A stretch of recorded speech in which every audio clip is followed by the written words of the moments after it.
संवाद मेळावा घडला आहे.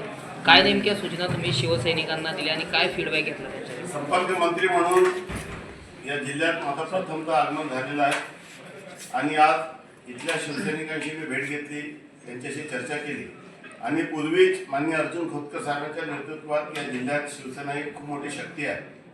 त्याला अधिक बळकट कशी करता येईल, शिवसेनेचं संघटन अधिक बळकट कसं करता येईल, शिवसैनिकांना जास्तीची ताकद कशी देता येईल आणि त्यांच्यामध्ये नवीन ऊर्जा देऊन त्यांना एकनाथ शिंदे साहेबांची हात बळकट करण्यासाठी या जिल्ह्यामध्ये प्रत्येक विधानसभेत, प्रत्येक गावात, प्रत्येक घरात त्यांच्याबद्दलची माहिती, त्यांच्याबद्दलचं प्रेम, त्यांच्या संघटनेमधला क्रियाशील सहभाग, सोबतच मान्य शिंदे साहेबांचं काम देखील आम्हाला घराघरात दारापर्यंत न्यायचं आहे आणि एक जबरदस्त नेतृत्व आम्हाला महाराष्ट्रामध्ये मिळालेलं आहे. त्यांनी महाराष्ट्राच्या प्रत्येक माणसाच्या मनामध्ये आपलं नाव, आपलं स्थान निर्माण केलं आहे आणि महाराष्ट्राच्या प्रत्येक विधानसभेमध्ये एकनाथ शिंदे साहेबांचे कार्यकर्ते हे जास्त संख्येत राहावे आणि शिवसेनेच्या मदतीशिवाय महाराष्ट्राचं राजकारण चालू शकणार नाही अशा पद्धतीची शिवसेना आम्हाला निर्माण करायची आहे. त्यासाठी आज कार्यकर्त्यांशी मी संवाद केला, त्यांचे काही प्रश्न होते ते समजून घेतले, शिंदे साहेबांनी त्यांच्याकडून काही अपेक्षा व्यक्त केल्या तर ते मी त्यांना सांगितले आणि मला विश्वास आहे की पूर्वीपासून या जिल्ह्यामध्ये एक उत्तम संघटना आहे, त्याला अतिउत्तम कशी करता येईल हाच आमचा पुढचा प्रयत्न राहणार. पण खरं तर सातत्यानं शिवसेना जालना जिल्हा शिवसेनेचा बालेकिल्ला राहिला आहे. मात्र तुम्ही मगाशी भाषणात बोलताना असं बोललात की निधी वाटपाच्या संदर्भात कुठेतरी दुजाभाव काही प्रमाणामध्ये प्रत्येक जिल्ह्यात अशा पद्धतीची तक्रार आहेच, परंतु महायुतीमध्ये आम्ही हे सर्व सूत्र ठरवून टाकलेलं आहे. प्रत्येक योजनेमध्ये लोकप्रतिनिधीचा सहभाग, आमदारांना किती निधी द्यायचा, कमिटीमध्ये प्रत्येक पक्षाचे सदस्य कसे ठेवायचे, जिथं भाजपचा आमदार आहे तिथं शिवसैनिकाला कसं न्याय देईल, जिथं शिवसेनेचा आमदार आहे तिथं भारतीय जनता पक्षाला कसं न्याय देता येईल, याचं सूत्र ठरलेलं आहे.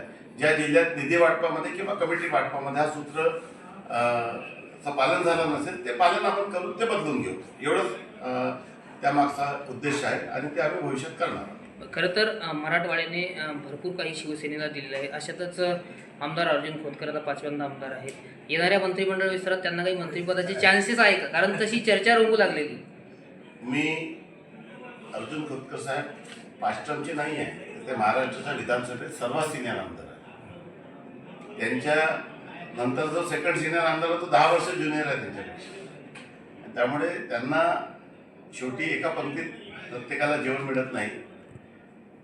आमच्याकडे मंत्रिपदाची संख्या कमी आहे, परंतु शिंदेसाहेब त्यांच्यावर प्रेम करतात. त्यांची सिनियरिटी बघून जसं मला म्हणजे 25व्या वर्षी न्याय मिळाला, ते दोनदा पहिले मंत्री झाले होते. कदाचित काही वेळेसाठी हे आडीपाडीनं प्रत्येकाला संधी मिळत असते आणि माननीय अर्जुन खोतकर साहेब हे राज्य सरकारमध्ये मंत्री होतील असं मला आत्मविश्वास आहे. मनापासून त्यांना धन्यवाद देतो, त्यांना खूप खूप शुभेच्छा देतो. या डीएनए साठी आपण काही योजना, त्यांचं इन्शुरन्स वगैरे अशा पद्धतीचे अनेक विचार मांडले शिंदे साहेबांनी. त्याचं ओळखपत्र त्या माध्यमातून त्याचं एक रेकॉर्ड या ठिकाणी तयार झालं. आव्हान आपल्या समोर आहे, एक लक्षात ठेवा, आपल्याला आपली लाईन मोठी करायची तेव्हा होईल जेव्हा आपण आपल्या आमदारांची संख्या वाढवू. जर आपल्या आमदारांची संख्या आपला स्ट्राईक रेट खूप चांगला आहे. शिंदे साहेबांचे आता तसं पाहिलं तर शिंदे साहेबांची आता पार्टी केली आहे 20 जूनला, 19 जून शिवसेनेचा वर्धापन दिन आणि 20 जूनला आम्ही क्रांती उठाव केला.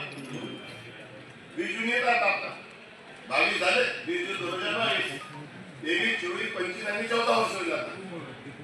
पण अवघ्या काही महिन्यात म्हणजे 2-2.25 वर्षाच्या कारकिर्दीत महाराष्ट्राच्या जनतेसाठी लेख लाडकी योजना असो, लाडकी बहीण योजना असो, शेतकऱ्यांना वीज माफी असो, त्यांची नुकसान भरपाईची मदत असो, किंबहुना राज्य सरकारच्या तिजोरीतून म्हणजे पीएम किसानच्या धर्तीवर नमो किसान योजना असो, महाराष्ट्राच्या 14 कोटी जनतेला सर्वात जास्त विकासाच्या योजना, वैयक्तिक लाभाच्या योजना हे कमी कारकिर्दीमध्ये लोकांच्या घराघरापर्यंत, लोकांच्या दारादारापर्यंत नेण्याचा जो रेकॉर्ड एकनाथ शिंदे साहेबांनी तयार केला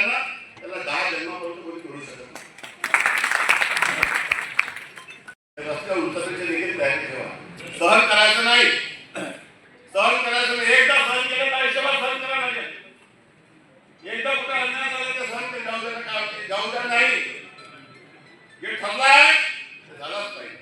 बंडखोरी झाल्याचं चित्र काय आपण बंडखोरी झाली, काय झाली असेल तरी ते निकाल येऊ द्या आणि निकाल पाहून घ्या. ज्या यश आम्ही विधानसभेत घेतलं त्यापेक्षा विधान परिषदचं स्ट्राईक रेट आमचं जास्त राहील. थँक्यू.